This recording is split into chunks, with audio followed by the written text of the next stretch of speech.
All right, welcome to Menu Heroes Digest. Yeah. So we missed last week. Instead, we did a Jordan's Corner. Yep.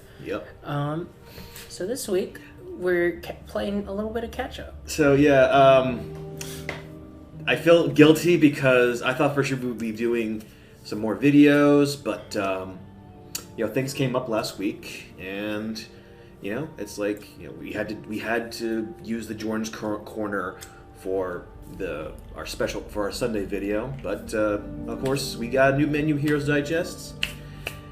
And also coming up is Tears of the Kingdom. Yeah, I said Breath of the Wild 2, but to be fair, people have been saying Breath of the Wild 2 for a long time, so years now. Oh yeah. So real quick about that, we won't be covering any Tears of the Kingdom because it did leak. A full copy of the game leaked. Yeah. Not touching it. Yeah. And it'll be a while before we actually talk about it on the channel, give people time to actually legitimately play it. Yes. Including us. Well, that's the thing, though, is, bills are... Well, I am planning on selling some things because money is that tight. But even then, I don't think I'll be able to get a copy of Tears of the Kingdom next weekend. I'm sorry. Hopefully, I can get it by the end of the month. So I might be behind on some people, but that is the game I want to get. All right, even more so than Street Fighter 6. I know that's heresy to a fighting game fan like myself, but everything from Tears of the Kingdom looks amazing. Looks incredible. I already have pre-ordered, downloaded on my Switch, ready to play the moment it releases. All right. And right on. Let's get started. Yes, because don't worry, we got some stuff to talk about. So Fortnite, as always, celebrated Star Wars on May 4th. May the 4th be with you. Yes. So they partnered with Star Wars, and they mostly focused on the prequel trilogy, and including some of the other supplemental material. Yeah. It started at 11 a.m. Eastern Standard Time. Characters you can unlock and buy include Darth Maul, Anakin Skywalker, Padme Amidala, and some clone troopers. They added some skills, including pulling and pushing players and objects to and from you. Yeah. And you can also unlock new weapons, such as the 3 main colors of lightsabers, as well as the DC-15 blaster. Rightio. And there are also side quests that are based off of Star Wars, given to you by Obi-Wan, Anakin, and Darth Maul. Oh. And this is Anakin before he becomes Darth Vader. Yeah. So good time to be a prequels fan. I remember 2005, 2006 when, well, I'd say 2005 people did like Revenge of the Sith, but shortly afterwards, the internet likes to forget it ever said anything bad about George Lucas, but I remember those times. All right, I remember when people hated the prequels, or at least a majority of people on the internet hated the prequels, and it's just, it's kind of funny that the revolt that is completely done a 180. And, some people the prequels are their favorites of the Star Wars. I mean, I think the prequels are fine. Yeah, I mean, I think Clone Wars has helped to really, shake off or help elaborate some of the questionable decisions the prequels decided to go, or what George Lucas decided to go for, in the time before. Oh yeah, Clone Wars definitely helped. Fix a lot of the issues. Though that Clone Wars movie that was supposed to be the first 3 episodes, is terrible. I went and tried to rewatch all of Clone Wars. We're talking about the good canon Clone Wars. That one's not canon. Well, no. The animated one is great. The one by Gendy Tartakovsky, I love that animated. I love that 2D animated one. But I'm talking about they had the first 3 episodes of the CG Clone Wars show. They edited that into a movie and played in theaters. Gotcha. And that was terrible. Well, yeah, it was created to be a show, not a movie. I know, but you could feel it had TV level quality. Yeah. And they had that little baby, Jar Jar thing, or whatever the Hutt thing is. I think his name was Stinky.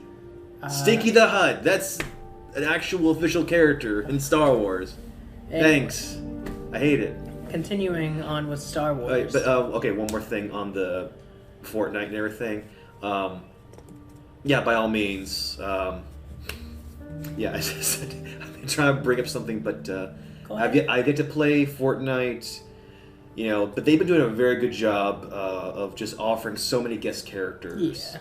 And by all means, you know, again, it's like Anakin, Padme, and there's been some clone troopers that have had their own personality and names, like the Bad Batch show. Yeah. That's really good. Also, they're a good show. That by all means, there's plenty more characters they could bring in. I'm kind of surprised they haven't brought in Yoda yet, because I mean, people love the little Grogu. It's possible they've done it in the past, but yeah. Okay. So, Jedi Survivor is the next Star Wars Jedi game. Another highly anticipated game that I only got a chance to play a little bit of Fallen Order, and it definitely feels like, you know, Dark Souls, but with a Star Wars skin, and I have no problem with that. Yeah, apparently Fallen Order actually featured these giant spider-like enemies. Yeah. Which freaked out some players who have arachnophobia. Mm-hmm. So Survivor has the option to just completely remove these enemies.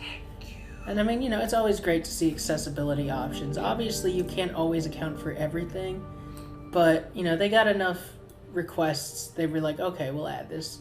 Yeah. And funny enough, Shadows Over Loathing, which is a game developed by Asymmetric and Indie Studio, has the opposite, an arachnophilia option. And it's not it's not to be mean, it's just their kind of humor, you know. Yeah. It populates the screen with spiders, and like it says, it's 100% on brand for them. I mean, if it's a horror game, like, it only makes sense for it to amp up. It's not even really a horror game. It's more of a comedy adventure type thing. Oh, okay. Well, and it's not like horrifying spiders. These are stick figures we're talking about. That's why I should have done research, folks. So you need to do your research. Spiders are most likely just like little black dots with like 6 legs, not even 8. Okay. Well, here's the thing. Here's a little fun trivia about Jordan. My arachnophobia was so bad back when I was in middle school that even just little cartoon spiders freaked me out. Or mainly not just drawings of spiders, but like if a video game featured a spider, even if it was clearly a cartoon-looking spider, if it was moving around towards my character, I would freak out and just lose it. Like, that's kind of the reason why, like, I had a hard time finishing the original 3D Zelda games, because they had the Skulltulas that would just come down the ceiling, and that just, I said no for a lot of it. And it took me years to finally finish Ocarina of Time, and also Majora's Mask, because that also had Skulltulas. Yeah. But you know what? Wind Waker never had any Skulltulas, and that's why it's the best one. It just had some of the creepiest redeads. Yes, but I don't know. For some reason, zombies didn't creep me out as much as spiders did. For whatever reason, just I don't know. But anyway, zombies aren't real. Yeah, well, I know there's some people who keep prepping for it, but by all means,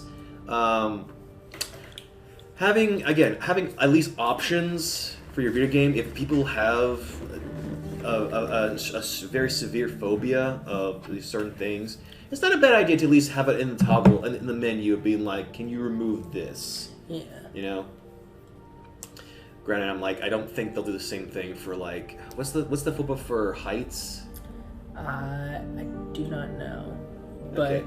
No, I don't think they do that. Well, there's not that many. I don't think a game is ever that realistic to where if you're going by.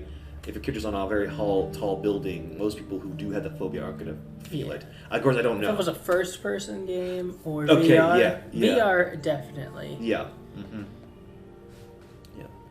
But things like if people are deathly afraid of spiders or other various creatures, like there's probably got to be a name for snakes. Acrophobia is the fear of heights. Acrophobia. Okay. All right. Yeah.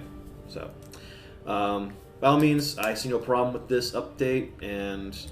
You know, I have accessibility for the win. Yeah. Mm-hmm. Speaking of the win, Allied Employees Guild improving Sega.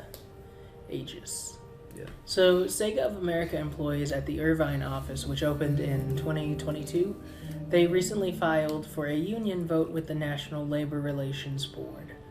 Now, they've said that the higher-ups haven't done any union-busting things yet, and they're hoping that they'll just accept it.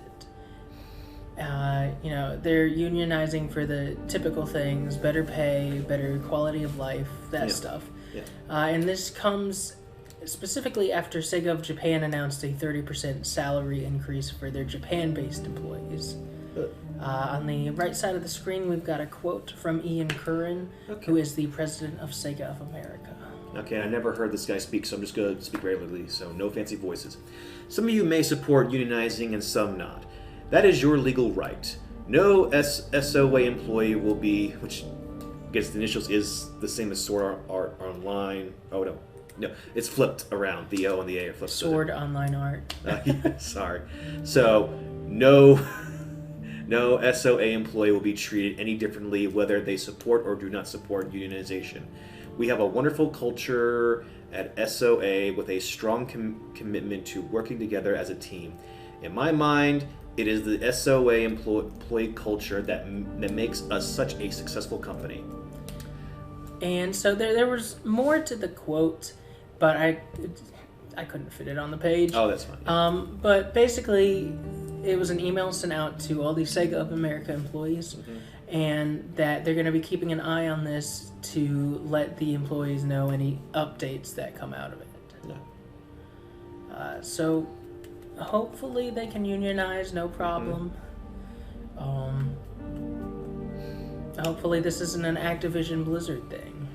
Yes, because like I'm hearing lots of great news all around with great or grave.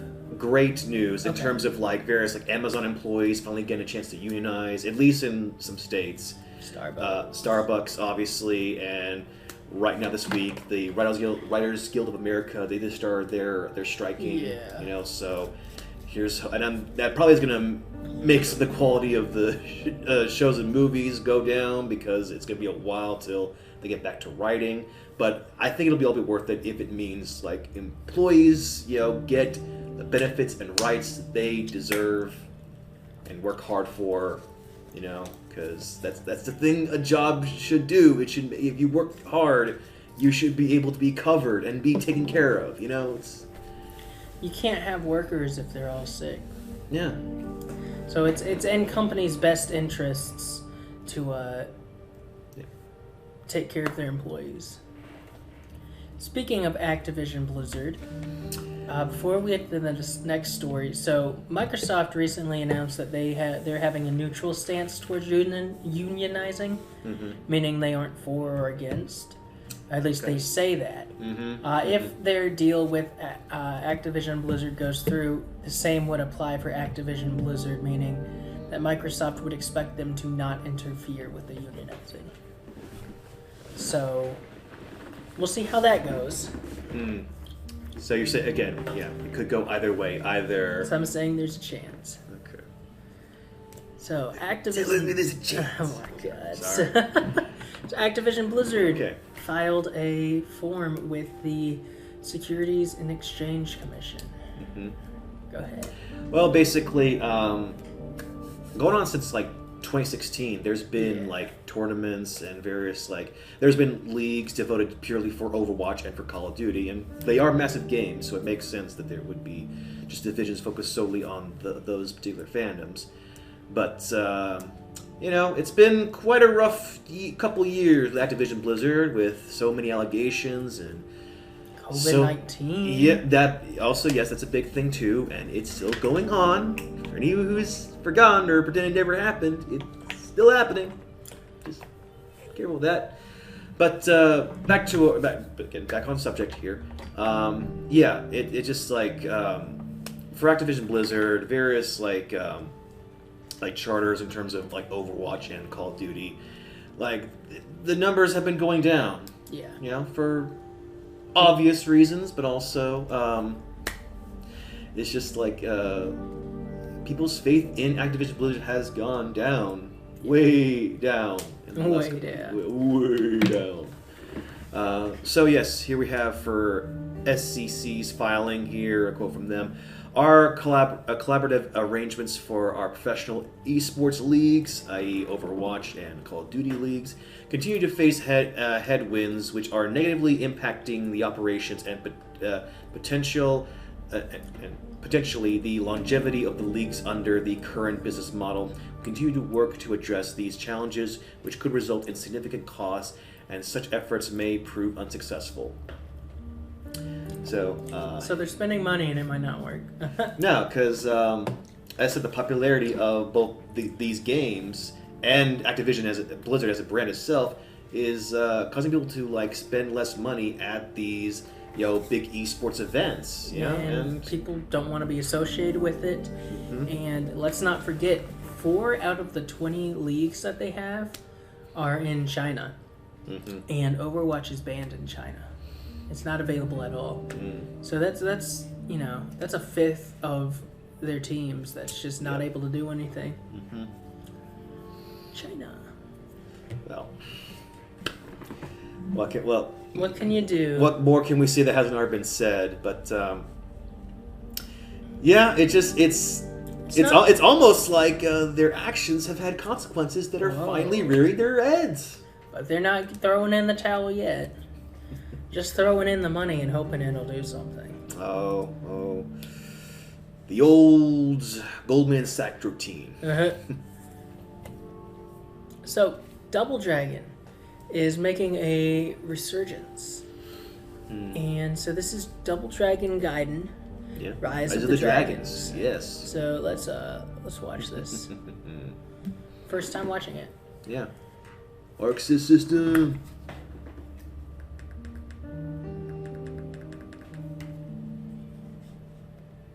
One moment, please. Okay, yeah, we're having technical difficulties right here, but we're gonna be alright. Power on. Bluetooth. We're gonna be alright. Bluetooth connected. There we go. It got disconnected. Okay.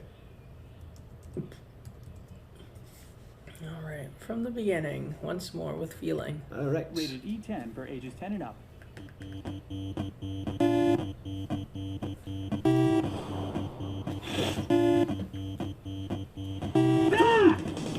Let's go! Can't touch me! Jimmy! No escape! Destroy! Take this! Finally! My turn! No escape! My turn! I'm ready. Marion! What's the step?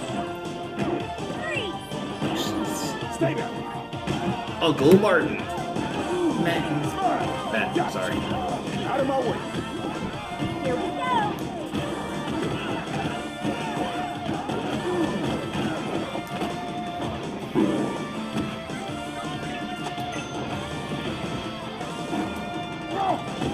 Get over here. Double Dragon Gaiden! Rise of the Dragons!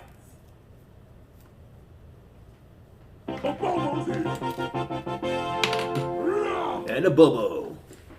So yeah, it looks pretty fun. It reminds me a lot of the gameplay of, Double Dragon. But also River City Ransom. Which, funny enough, they were made by the same company. That's what I thought, but Yeah. I could not remember for sure. And actually, River City Ransom and Double Dragon was created by the same creator. I have a hard time remembering the name of him, but yeah, he was super big in obviously he was Japanese, so he was big into the teen Japanese culture. There's a particular name for it, but it's sort of teen kind of gang thug kind of. There's a specific name for that, but it was definitely the inspiration for both these games. That was it's somewhat of about teenage gangs in Japanese culture and everything. Yeah, Double Dragon has been around since the mid 80s. I'm thinking around the time that Legend of Zelda was. Yeah. But slightly before, I think. Okay, yeah, thinking that way. Even though I'm more of a fan of Final Fight and definitely Streets of Rage, Double Dragon is one of the originals, one of the original beat 'em up side scroller or belt scrollers as they used to call them. by all means, it's really nice to see old franchises like these come back again, and I think this is a nice little, like, it's honoring the original's look, but also clearly updated. Yeah. And yeah, having Miriam not being a damsel in distress, actually having her fight alongside the Lee brothers is Being always a damsel cool. of destruction. Yeah, yeah. I love it. And speaking of River City Ransom, obviously there's the River City Girls Yeah, spin-off. which I've been meaning to get. Yeah, that is meant to be a spin-off of the River City Ransom thing. And actually, though Miriam looks different in that game than this, the big, buff, white-haired girl that is a playable character is supposed to be Miriam in that. So, That's cool. yeah, by all means. Arc System, they are giving this franchise much respect. Good. Because it was definitely like the late 90s to early 2000s where the franchise was really in distress. And maybe even early 90s, because they tried having that crappy Double Dragon cartoon come out and the Double Dragon movie where they just made a whole bunch of things up and everything. Which, that's worth a whole other Jordan's Corner. Explaining Double Dragon. Write it and film it.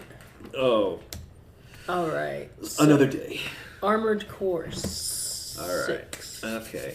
So back before, From Software was known for the Dark Souls and Demon Souls franchise, Armored Core was one of their most consistent, franchise, and it was basically big armored mechs at war and everything. And unfortunately, it was the franchise I never had a chance to really play, but it always looked cool. Anytime there was a trailer for an Armored Core game, it always looked awesome, but just I never got a chance to get my hands on these games. And considering that From Software has grown much more in popularity, they are making gangbuster after gangbuster. Yeah. People, there certainly has been a corner of fandom been asking, can we do a new Armored Core in the way of Dark Souls or the Souls-like games? So And this is it. let's see if this delivers. Fires. Ignore this. I forgot to change the little Yeah. caption. No, this would be the Armored Core Double Dragon crossover we've all been waiting for, boys and ghouls. Bandai Namco. We're close to Rubicon. Wake the dog up.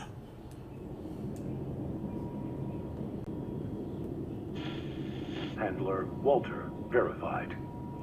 Activating cerebral coral control device.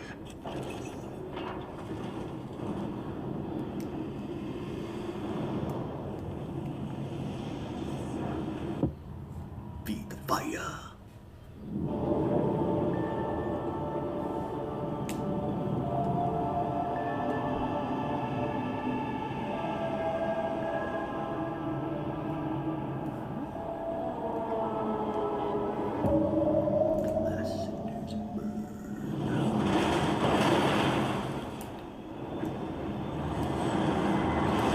Augmented human C4621 has awakened.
One of the infamous Handler Walter's hounds. Interesting. You ready to climb the wall? Call sign Raven. Priority subject for termination. High on the list. A coral response from the generator. Watch out. Why hide behind another's call sign?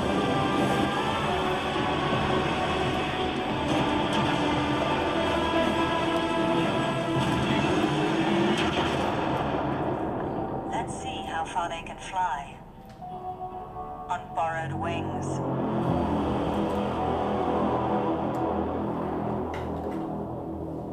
All right, August 25th.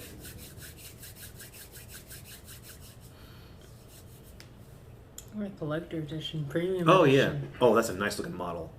Yeah. Those look pretty cool. Yeah, I'm really hopeful that you can actually customize your mech in this kind of game, because obviously, like, you know, in Dark Souls and Bloodborne, you can pick different outfits and everything. So, yeah, this looks, again, like, even though I am still fairly new to the Armored Core franchise, this looks like the type of giant mech game, like I'm sure a lot of people have been hoping for, you know, because it is, you know, it's like, yeah, giant mechs used to be kind of everywhere growing up, you know, in anime and in video games. Rangers. Oh yeah, obviously Power Rangers, of course. Yeah.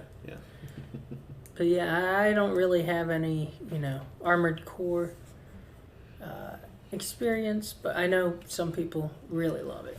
Oh yeah, and by all means, It looks pretty solid. It just, you know, I'm hoping this can deliver on the more modern AAA giant mech, you know, fun that I've been itching for. I've been jonesing for some giant robots, you know. Oh. Okay. There we go. So, somebody made a Zelda's Adventure remake. Mm-hmm. I put remake, and technically that's still correct. So, yeah, I mean, it's gotta be just better than the CDI version, just by it being playable. Yeah. So John Lay is a developer who recreated the CDI game in the style of Link's Awakening using GB Studio, which, if you'll remember, I've made a couple games in GB Studio.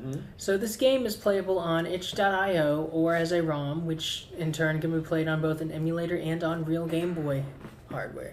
I was about to ask, since you are more expert on GB Studios, like, is it possible to actually download this onto a Game Boy cartridge? Oh, yeah. Okay, all right. Any game you export as a ROM is fully playable on a cartridge. All right, well.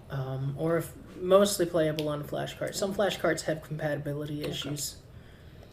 Well, I certainly learned something new today.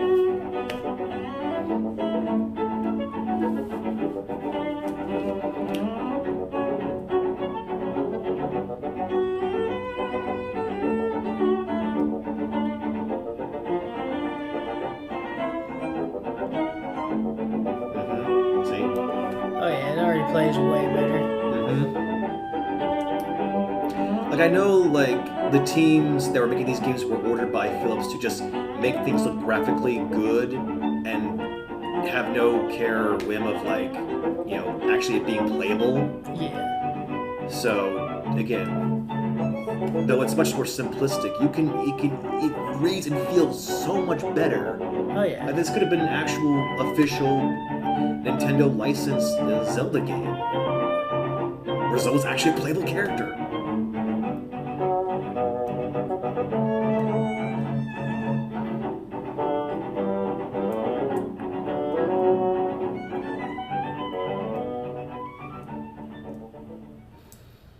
And I like how they replicated the Link's Awakening and Oracle series art style. Oh yeah. For Zelda.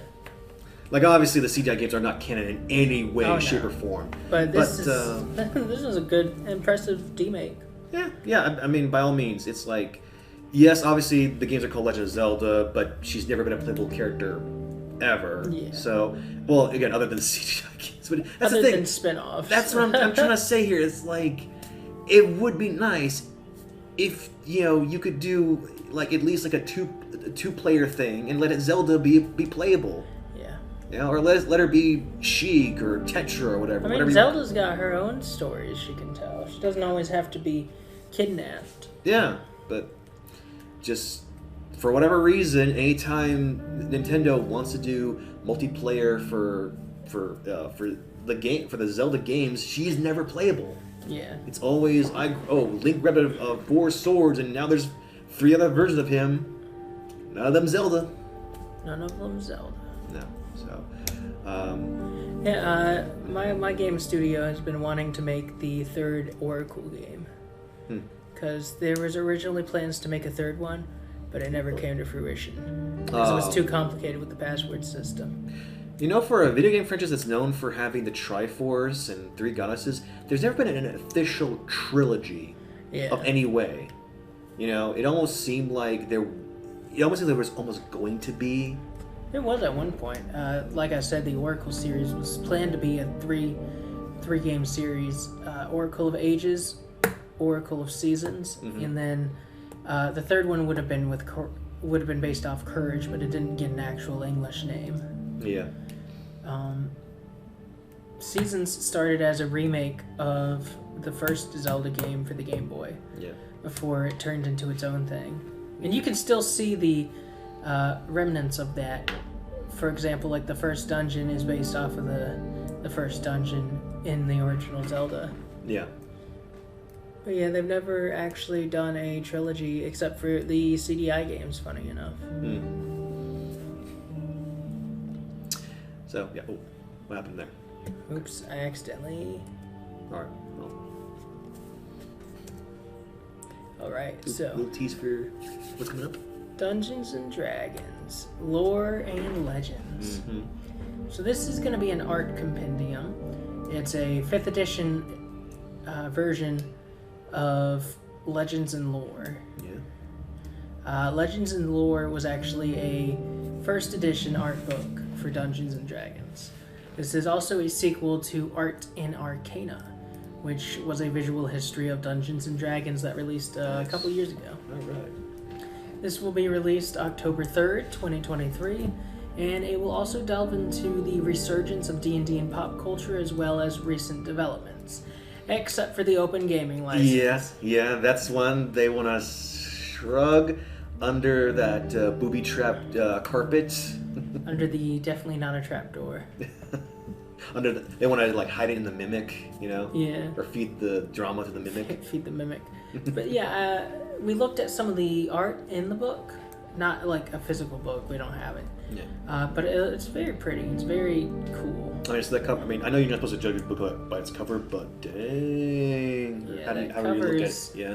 The cover's pretty sleek. Oh yeah. Oh yeah. Yeah. It's just if Hasbro and Wizards of the Coast had not done a oopsie, you know, It would have had a lot more goodwill. Yeah, it's like, and even the like, there's people that do really just go to see the Dungeons and Dragons movie. Like I saw it for the fourth. Went to see it. Yeah, we went to see it. I went to see it on my own a couple times. There is still that's not packed, but there's still a good amount of people still going to see it. And it's like there is things to love about Dungeons and Dragons, but it's just sometimes the owner of that property just can't help but be like a Forge Fitzwilliams, if you will. Yeah, they make bad choices sometimes. Yeah. But by all means, looking forward to maybe someday getting our hands on this, or you know. It won't be too hard. You can pre-order it on like Amazon. Oh yeah, cool. So Spider-Man 2 #1. Yeah. Insomniac is releasing Spider-Man 2 for the PlayStation and probably PC late this year. Insomniac Games also partnered with Marvel Comics to release a free prequel to Spider-Man 2. Yeah. Oh. Free Copy Day was this weekend? It was today. Oh dear. You missed it, I'm sorry. Well, I've been busy. I had things. And also I wanted to see you guys. I wanted to see Guardians of the Galaxy, 3. It was great. Oh yeah. Oh absolutely. Yeah. Heart-wrenching at times. Yeah, and I still have to give myself some time to really organize like which I think is the best Guardians of the Galaxy movie, but the fact that I'm debating about that with this movie, that's a good sign. That's a good sign. Yeah, this was a great. Again, if James Gunn never does a Marvel movie, if he's only going to do DC from here on out, this was a great way to end things off. So, but back to other Marvel things with Spider-Man. Yeah, it's so cool that like there's such a love for the Insomniac Spider-Man and his suit, and it has really like. I mean, there's already were fans of Miles Morales, but this is one of the many things that like help grow the popularity of Miles. Oh, yeah. And this and Spider-Verse are really pushing him into the limelight. I still remember when he was first announced, and certain corners of the internet got super butthurt and mad and everything, and some still are.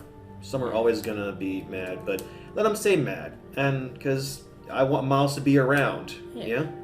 And he's not a replacement for Spider-Man. He's just a different version. Yeah. Well, I mean, okay, in the movie, he's a replacement for Spider-Man because Spider-Man dies. Well, that's different. And spoilers for the comics: when the Ultimate Spider-Man run, at some point, Peter does die, and Miles ends up becoming the next Spider-Man. So, but he wasn't created to completely replace Spider-Man, is what I'm saying. No, and it's like 10 years ago, there was the regular main Marvel Comics and the Ultimate Marvel Comics. And in the main Marvel Comics, Peter's still alive, but in one timeline, he's not. Yeah. It's you can have your cake and eat it too. As dumb as that saying is, you can. Yeah. And so, as he said, free comic book day. This was available at participating comic shops. Yep. And digital copies are also available online on Marvel.com and the Marvel Unlimited app. Yeah. I might have to start getting that app because comics are getting more expensive, and I need to start selling some things. But there is a lot of cool comics out there that I want to get a chance to read. Yeah, a lot of good stuff. And then finally, Donkey Kong Legos. As you can see, I didn't write anything here because Donkey Kong Legos. The Legos speak for themselves, Steven. They do. You got Cranky, you got Diddy, you got what used to be Dixie, but I think they changed their name to Trixie. And then you got the main man, the Funky. And then, of course, there's Donkey Kong, but of course. I forgot to add his picture. But yeah, these are legitimate Legos it's the Donkey Kong expansion. Oh, yeah. And while I remember the last time we talked about Legos, I did kind of dunk on Nintendo's weird not having minifigs thing. And I would have still loved to see minifigs of the Donkey Kong crew. But at the same time, looking at them, they are pretty dang cool. Yeah. Just Lego definitely nailed it with these. Yes. And from what I've heard, he can turn his hat backwards. So for all you fans wanting it to happen, he can do it. Yes. Sorry. As you can tell, he's excited. Hey, I love me some Donkey Kong. Hey, Legos, Donkey Kong. I'm super happy Donkey Kong's appearing in a lot of different things. He's popping up in Legos. He's popping up in movies. He's popping up in other Mario stuff, Donkey Kong Country movie. Yeah? Oh man. I cannot wait for that announcement. I also can't wait for a new Donkey Kong game whenever that happens. If it happens. A sequel to Donkey Kong 64. How about a 3D Donkey Kong? I'd take a remake or a remaster, honestly. Yeah, I we want a haven't remaster. seen Lanky Kong, and even though he's made fun of in the rap, like Lanky Kong can do a lot of good stuff in that game.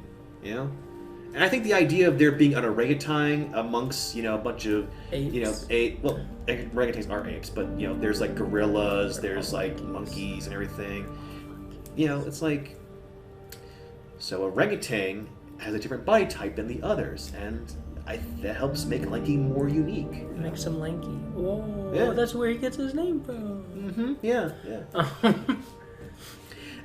And spoiler warning, Cranky's got his name because he gets irritable, and he complains about the weather and young people. Whoa.